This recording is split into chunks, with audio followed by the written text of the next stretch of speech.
Hi, I'm Megan Norman, and this is a new series called Made for Minnesota Moms. I'm a mom of three and a Minneapolis newborn and family photographer.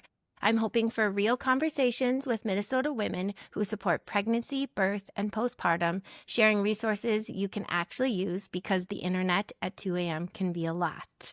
Today, I'm with Dr. Hannah Lewis, a family nurse practitioner specializing in functional medicine. She takes a root cause, patient-centered approach, blending conventional care with nutrition, lifestyle, and advanced testing to support long-term wellness. Dr. Lewis, thanks for being here.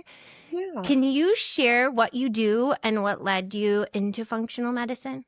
Yeah. So I am a nurse practitioner similar to what you would see at an urgent care clinic. I say the difference is that my scope is looking at root cause. I'm trying to get to the core reasons why your GI system isn't the way it's supposed to be, why we're struggling with potential conception or fertility. Also doing a lot with perimenopause and menopause, all things hormones. So I got into this space actually through my grandma. So my grandma was diagnosed with cancer for the second time. This is when I was about 16 with breast cancer. And she really just started to explore alternative ways to treat that. And so it was first time I'd heard about celiac disease or all these different supplemental approaches. I had never heard about glutathione before, all these things that she was doing to try and manage her cancer care. And I just saw how that really just shifted and focused more on how she was doing and ways to kind of strategize around it versus just being here's your chemo pill. There's nothing else left for you. And you're just going to kind of suffer, unfortunately, until the end. I thought I wanted to be a pediatrician. That's always been my lifelong goal is I always wanted to get into the medicine space. But again, just being surrounded in the PICU and with families, I just knew that there were better ways than just, again, here's a medication and I'll see you, unfortunately, when you have your next big event, really focusing on more of that preventative care. Yes. And so I will give a little backstory. So I found you because I see Dr. Britt, who was the last episode, so I'll link that. But for you, you can actually write prescriptions. There's more that you can do, but you're still this looking at us as a whole and not just trying to band-aid them, how it all interconnects and how one thing can affect another thing. So you have to treat everything. And I just think that's such a great approach. I don't feel like we get that anymore. No, and I do think a lot of people come to me because unfortunately they are afraid of the way that Western medicine has turned into, rightfully so. I mean, it's really hard to get prescriptions. They are astronomical in their cost. You don't know what you're getting into, right, when you get that medication. And so, there's all these off-label uses for different medications that are still, again, in the functional medicine space, which I like to have the ability, again, we can talk through that.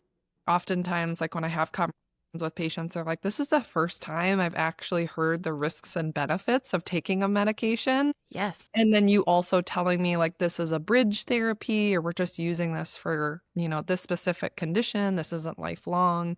And then our plans for follow-up on either how to get off that medication or what that looks like for future use.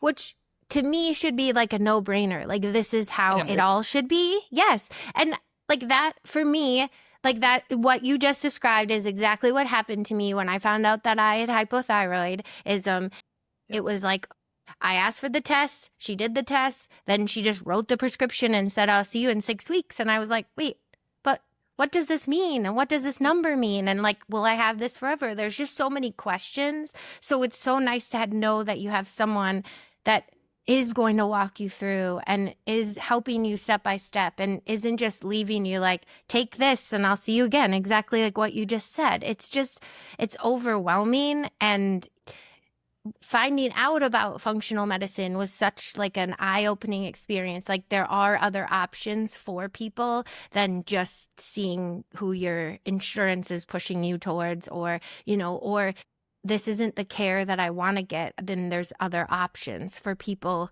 to get care where it's patient focused and getting, like you said, getting to the root cause of everything. So it just feels so wonderful to know that there's options like this, because I had no clue. So it's awesome. What does a functional medicine provider focus on during pregnancy, postpartum? What's your when do your patients come to see you, or how does that even work when you're pregnant? Yeah, so a lot of patients, they just, one, don't find an endocrinologist or someone who manages like thyroid or hormone support well, unfortunately. They still feel pretty crappy. They're not checking their labs to the fullest. So oftentimes through pregnancy, I will manage people's thyroid conditions if they have hypothyroidism or even pregnancy-induced hypothyroidism. I often will put a lot of patients as needed on progesterone support. So especially when we've had a history of like early losses or miscarriage, my first I say set of labs is we do a full thyroid panel. We check your ferritin, vitamin D, and progesterone. That's like the second you tell me you're pregnant, you're going to do those labs.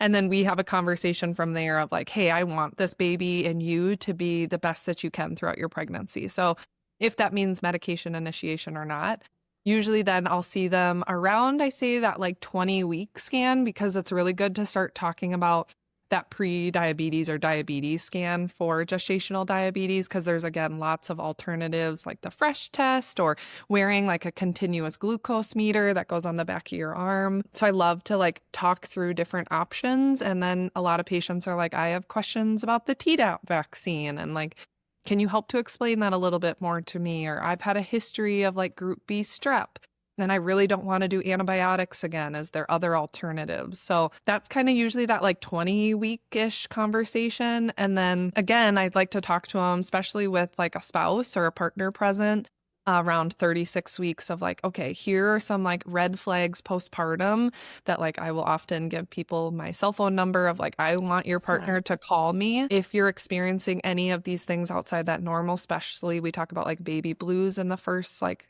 that's normal. But obviously people can have bigger symptoms than that. And that can just be because that estrogen progesterone swing is so intense. Yes. That really some women benefit from being on some progesterone in that postpartum phase, and it does not affect their milk supply. So again, interesting. I feel like, our role is like, you have nausea. Like, I don't want to take Zofran because then that makes me constipated. Like, what can we do? Or I'm constipated. What can I take in pregnancy? That's where I feel like I really support women from the, pregnancy side of things. So are you supporting them with their OB, so they see their OB, but then they're also seeing you in tandem? Unfortunately, I say a little bit of like malpractice coverage is I have to say like, hey, you should talk to these things with your midwife or OBGYN. These are my recommendations that I would give. But oftentimes, yeah, we're working, at least we do both. Okay. And a lot of, unfortunately, my patients are like, I went to my OB and this just didn't feel right. Like what they told me didn't feel right. I really just like want to have a second opinion. It's nice that they have someone to ask that to. What tends to surprise new moms once they start working with a functional medicine provider? I think that oftentimes, it's like they get their labs back, and I'm sure you could speak to this, Megan, is like you get your labs back and you're like, well, everything says it's in the normal range. We go through it and we walk through all of that and you find out like none of it's normal, or maybe even like parts of it are normal. And then why I think it just like validates those symptoms that you were experiencing of like, well, again, it says it's fine, but like you just told me my cortisol is like bad at 9, and I've been feeling like absolutely drained and I can't stop like gaining weight in my midsection. And I feel like every time my partner breathes, I just want to like, hit them a little bit. And again, I think most moms would say that is like just like getting back to themselves postpartum. That's such a big thing is like, we go through all these like identity changes when we become a mom, and then what that looks like as we potentially evolve in our career or all of that. So I think that that's just really good to like have that piece of yourself. And I find that like, that's what my patients say is like, I didn't know that I could feel this good again. So it's 100% true, because I feel like as moms, we are so focused on our kids and so focused on just going. What happened for me is I just kept pushing all my symptoms aside, and I was like, oh, it's just because I'm tired, because I have 3 kids. Oh, it's just because, X, Y, and Z. And like, it wasn't until I had some major like milestones that I was like, this isn't right. And so then waiting to get into my doctor, pushing back on trying to get the panels, like that's what's really been interesting for me is like getting labs that I'd never have had labs drawn for, but that are so important for women. But like, why aren't they getting drawn? Like your ferritin, your hormone levels, like things like that, that really do give you a good glimpse. And like in my case, my labs were on the quote unquote normal side, but either on the low side or the high side. So it's like, so like figuring out, you know, how everything's connected and like what that means. And instead of, like you said, just being like, oh, it's in the normal range, moving on, like you don't really, so it's nice to like dig in and understand what those mean. So I think it's important. Yeah. And again, like my goal is to provide you with all the education. So that way, like you don't need me for the rest of your life, right? You can like pull back on these tools to kind of support yourself if you were to feel this way again, or kind of have this like core base to keep you feeling good. You know, I think a lot of the times we talk about like postpartum depletion is so real. Like you just lose so much of your nutrients creating this wonderful being. And then also more nutrients if you choose to breastfeed. And again, like that's not talked about in like the Western medicine space. So again, like how is that setting women up for success as we hit like our 40s and 50s and all of that stuff? Just to feel the best we can be, because we can be that much better for our families and our kids when we're feeling our best. But I just think a lot of times we don't even realize what our best is because we just don't. So how long do postpartum moms usually continue to see a functional medicine provider for follow-up care, or what does that look like? It really depends from like patient to patient. Some people just like to do, I say like you go to your midwife again, and I'm not harping on like bad Western model. I'm just speaking from like experiences.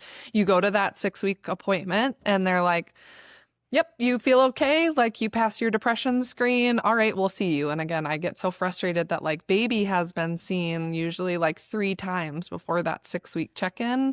And mom's not seen but once at that point. So, you know, oftentimes we're drawing labs because a lot of women at the 6-week appointment checkup don't get labs drawn. I also feel like that conversation about like pelvic health isn't really talked about either. And so it's like, women don't know that they're like not supposed to be dribbling when they do a jumping jack, or that like when they sneeze and they are like, oh my gosh, you know, that there's, again, that's a sign of like we should be doing some intervention. So I often find that we do a check-in usually between, I'm going to say like 6 and 8 weeks, again, labs, and then just kind of talking about support. How's breastfeeding going? Again, if that's what you're choosing to do. And then how baby's doing. Because again, I work with both moms and children. And so I think there's a lot from the pediatric space, that early interventions. I especially think of my moms who had like C-sections, like the importance of like vaginal seeding to help with baby in those like initial stages and just setting them up for success. But again, like if there's things that are abnormal, I feel like that's where, again, functional medicine can come into play for both mom and baby. And then again, I think it really is variable on like patient to patient. Some women are like, oh, I do a check-in at like 6 months if I'm feeling good to potentially do another set of labs, or my period came back, like I'm struggling with this. And then we kind of go from there. That's awesome. Okay, so it's really patient by patient based on what their needs are and everything. But I think I didn't even realize that you see kids too. So it's really nice because you can have the tandem appointment where you're not just looking at mom, you're looking at baby. And like, again, there's things where it's like colic is really prevalent, and getting them in touch with someone like Chiro for Moms to get an adjustment, or, you know, like I'll assess them for tongue tie. Now, I'm not like a lactation specialist, but I know what a tongue tie looks like, or cheek or oral ties in general. And so I think it's just that like second look at these things, if they, or maybe even a first look, like they've never been evaluated before for, again, both mom and baby. Okay, so again, you are kind of like in tandem to their pediatrician or their quote unquote OB or like primary care doctor. Yeah. And I will say that I feel that like after mom is out of that like postpartum state, I'm going to say 6 weeks, just because that's like when you're technically, you can get out of OB care. I feel like most people will think of me as a primary care because I'm the Okay. one drawing their annual labs and I'm seeing them most frequently. Say like I don't replace like well visits. You know, there's a lot of stuff where people are like, well, I don't go to a pediatrician, so you're the one who's getting eyes on my baby. I don't do the same things as a pediatrician does. Like we don't offer vaccines in my clinic. We don't do some of like the weighted scales. It's more, I would say we're an adjunct care for like babies and then I say moms, I feel like we're more of, I feel like primary. Yeah, for people who want more answers and understanding. Yeah. The biggest takeaway that I've had is like knowledge is power for me. So like just having a better understanding helps me feel like I I will do those things, or like, just makes it easier. So well, I love your story about your grandma and what inspired you to like look at people as a whole and not just as their parts. So, but what inspired you to support women and prenatal and postpartum? Like what kind of brought you to that point?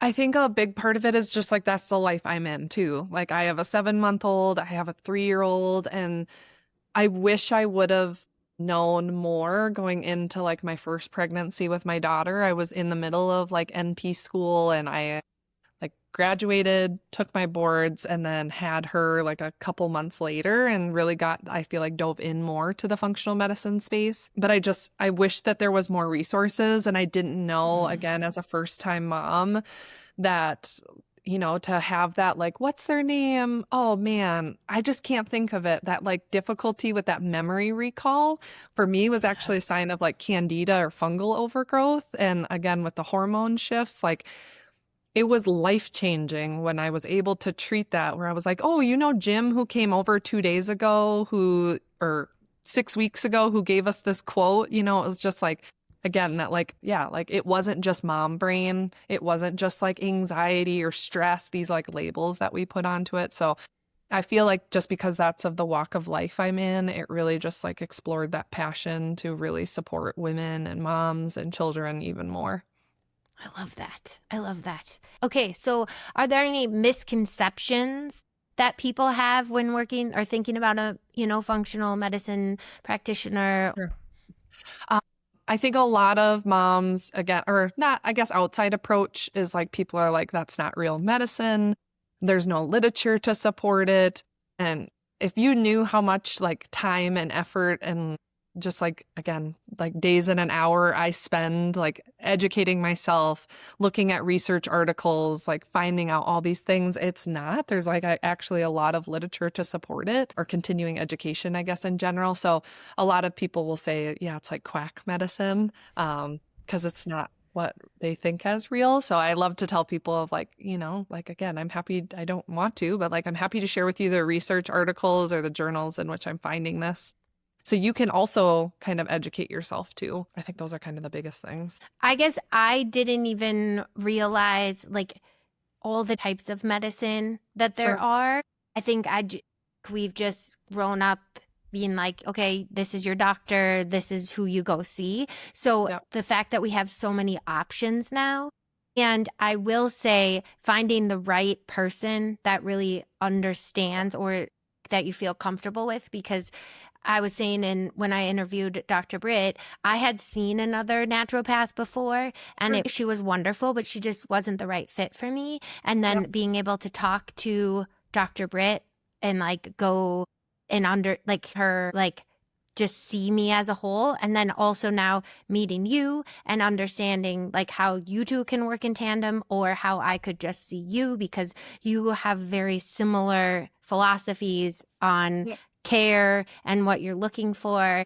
And so it's just nice to know that there's options out there, that Yeah, you absolutely. don't just have to take what your doctor is saying just because it's insurance wise. Like there's other people out there that can help you figure things out, and really dig in deep, because I mean, I feel like we as moms, again, we just push things away or don't recognize things, or we've been living with those for so long that we just rationalize them.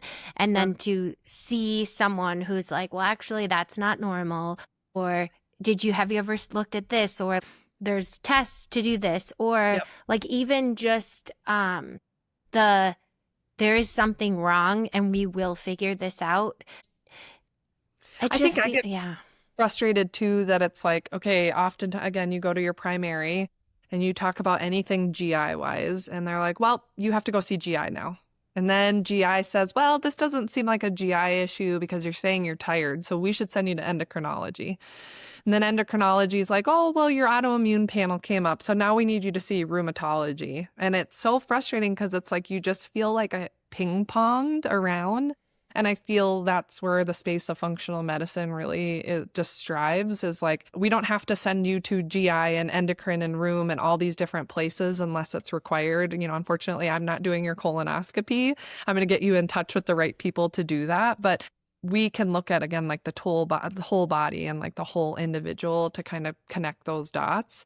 And you're not waiting, again, like I oftentimes, and I don't know what your experience was, Megan, but a lot of times it's like 6 months to get into endocrine. And then they're in an appointment for 10 minutes and they feeling more frustrated than they did walking into the appointment. Well, and that is true. I don't know. It's for me, working with you and Dr. Britt has been such a game changer because I feel like I'm in a one-stop shop and you're bringing stuff up that I have never thought about, or nothing, or has never been presented to me.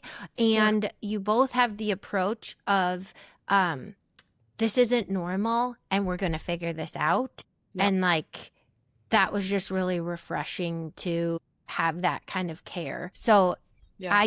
I think we're all on the same page of the sense of like, we wish more people knew that there was all these resources out there and that you're not alone and that those symptoms are quote unquote normal, but like you can get to the root cause so that you can feel better and you can get the brain fog and like you can, you know, like you can Energy. feel, yes, like it's just wonderful. So yeah. I know. Yeah. Okay. So can you share one powerful moment from your work that you'll never forget?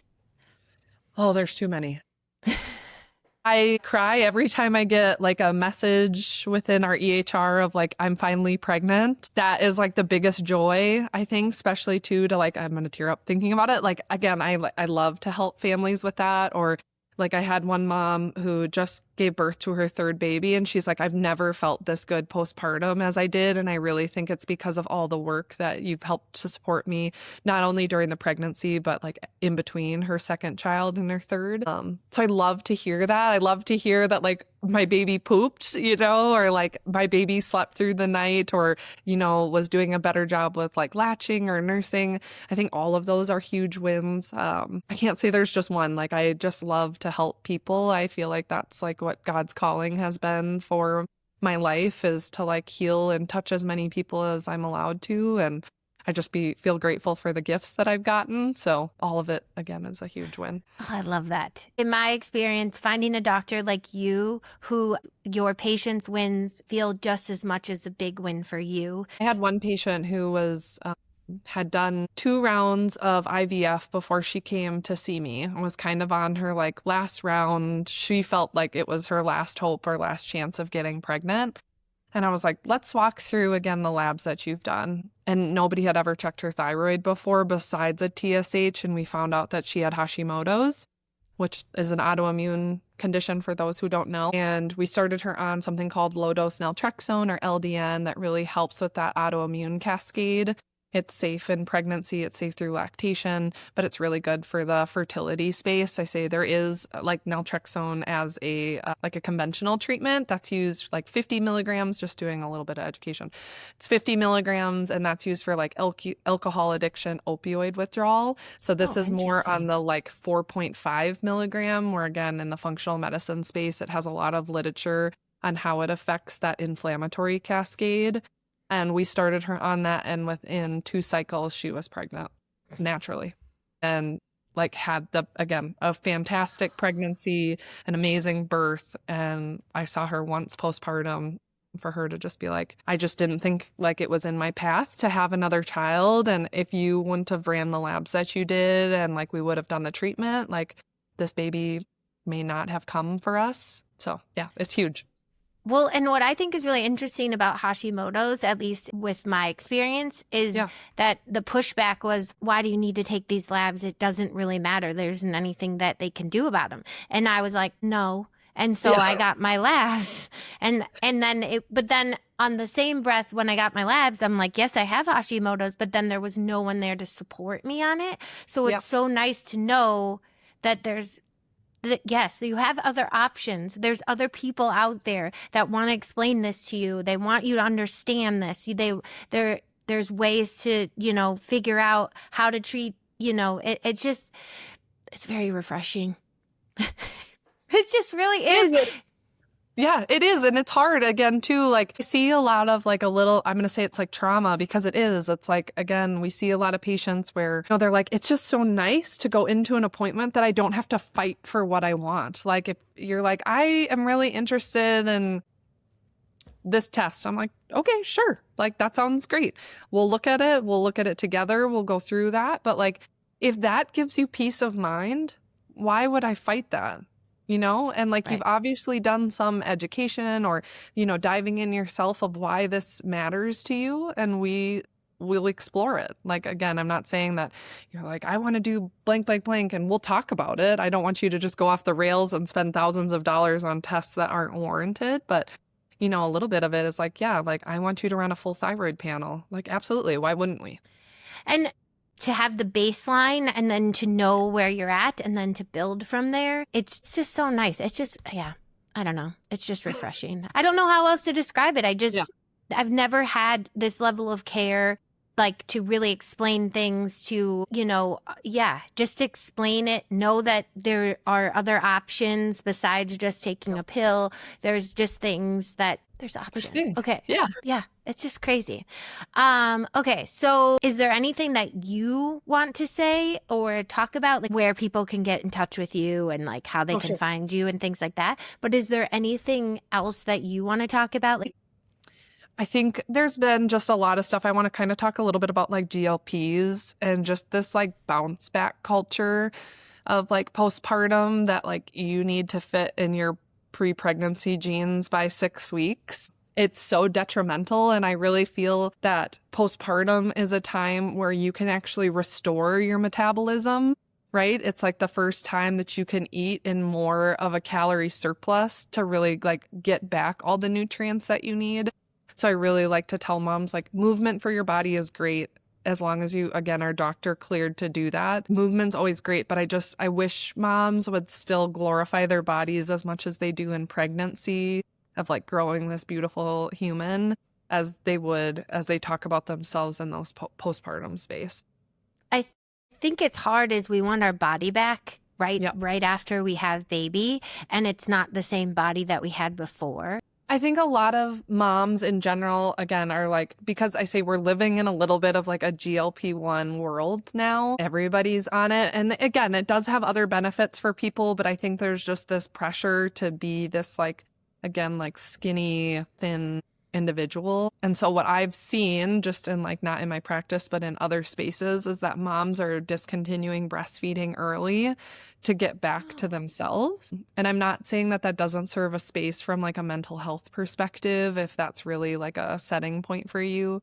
But again, I just wish that we had more of a framework of like, again, that same body that gave us this amazing human is also the same body that's not only feeding yourself, but is potentially feeding another human. And again, you shouldn't have the same body that you had before kids, It's different. Things change. And that's not a bad thing. But again, I wish moms wouldn't put so much pressure on themselves, because I feel like, again, it's now more than ever. And there are some people that say, that go on those medications while they're still breastfeeding. And they're like, well, my kid's fine. And I just really have a hard time with that. There's just not enough literature or research out there yet to support that. And again, I just don't feel like that should necessarily be our focus in that postpartum phase. Yeah. It is hard because that is, like you said, that's the society we live in. It's like, okay, bounce right back, be the same, but you're not. And like you said, try to give yourself grace. Try to your baby doesn't care about that stuff, your baby just wants to be snuggled and loved. And also I love to remind you, just made this human. Like Yeah. your body just made this amazing person. So Yeah. like give it some time. And you're also breastfeeding. And I know I'm guilty of it too. It's like, boom, next thing, boom, next thing. We're like moving on.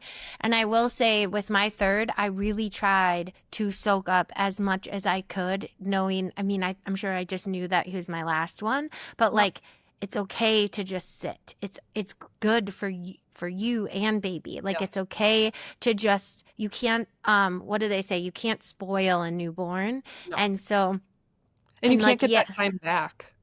Yes, Like, exactly. it's such a short period of time. And like the thing I often frame myself again, like I have a 7-month-old, is like my body right now is not mine. My body right now is for like him, for what his needs are.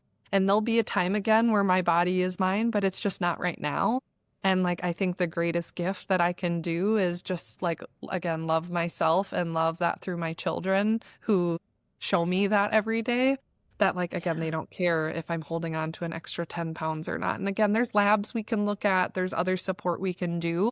But I just, again, I feel for females is just this like this pressure again of they have to get back to being the way that they were, and you don't have to. So I know. It's just so interesting. It's just like reframing it, right? Like we're just reframing it for ourselves and not being so hard on ourselves. I just think that's how we've been conditioned. And so, yeah. And again, like our society from like, you know, just living in the culture we do within the United States is a big part of that too. Again, a lot of moms go back working as early as 6 weeks postpartum. Not all of them are given the full 12 weeks. And, you know, we tend to think of, again, like what chronic sleep deprivation does for like weight gain and how, again, like when your body is in more of a calorie deprived state, like how that actually puts your body into fight or flight. So you naturally just store weight instead of losing it. And then again, this additional pressure to be like, well, I need to work out and I need to like get the kids fed and I have groceries and there's laundry. And it's like all these like millions of tasks or hats that you wear. And again, it's like you try to add exercise into that piece as well, or this like idea of like I need to like lose weight, and it can just be too overwhelming. It's just too much. It is too much. I think as moms, it's a lot. It's a lot all the time. So it's nice to know that there are resources out there to help you, and like you're not alone, and that it's yes, investing in yourself is probably the best thing that you can do for your kids and your family, because you are going to be a better mom, wife, person, friend, everything, just by taking care of yourself, which is hard to do. I'm not saying that it's easy to find the time, but if you can, knowing that there's resources out there that will look at you as a whole and help you understand what's going on and give you options is just phenomenal. It's phenomenal. Okay, so I would love to end with you talking about you have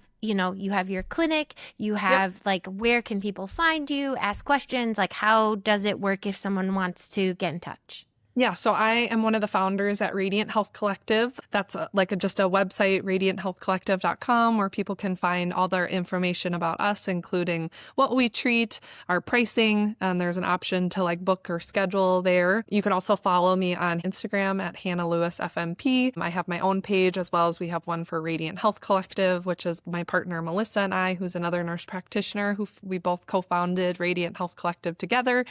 And we're looking to do more. I say our goal for 2026 is really to do more community-based education. So we did an adrenal talk at Annabelle House in Osseo. That's where our clinic is located. We see people in clinic in Osseo as well as virtually. I'm licensed in the state of Minnesota, Wisconsin, almost Florida, and I'm getting my North Carolina license back. So in multiple states to try to help serve people just outside of Minnesota. Oh, that's amazing. So cool. I love it. I just love that you have both options too. So if you're in the state where you just want to be at home and you just can't do this, you can just jump on a call.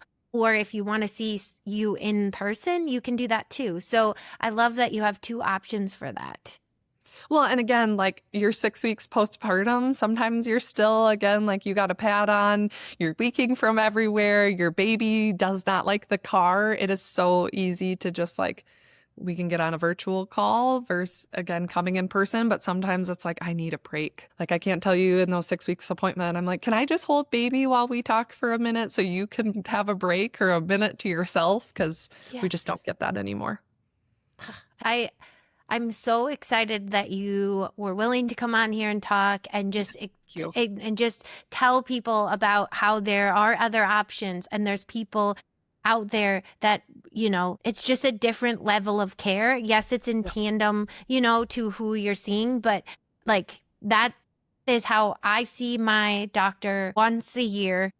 And then now I have Dr. Lewis, who's managing one part of my care. I have, you know, Dr. Britt, who they're working together. Like, it just feels so wonderful. And like, I have felt better than I've ever felt. Things were addressed that I wish were addressed so long ago. So I'm just excited that people can know that there's awesome providers out there that really care about you, genuinely care, and your wins are their wins. And so I so appreciate you, Dr. Lewis. Thank you for having me. No, this is so fun. I hope that more women can benefit from finding out about you, whether it's before baby, during baby, and after baby, because even if they haven't seen you right after baby, there's so much work that you can do with them and dig into things that, you know, that maybe now they have space to have time to do. And I love that. Yeah. Yeah. Awesome. Yay. Yeah, thank you, Dr. Lewis. Thanks for listening. And now for my quick disclaimer, the part I have to say out loud. This interview is for educational and informational purposes only and isn't medical advice. For guidance that fits you, talk with your healthcare provider. Thanks for listening to Made for Minnesota Moms, and I can't wait for the next interview.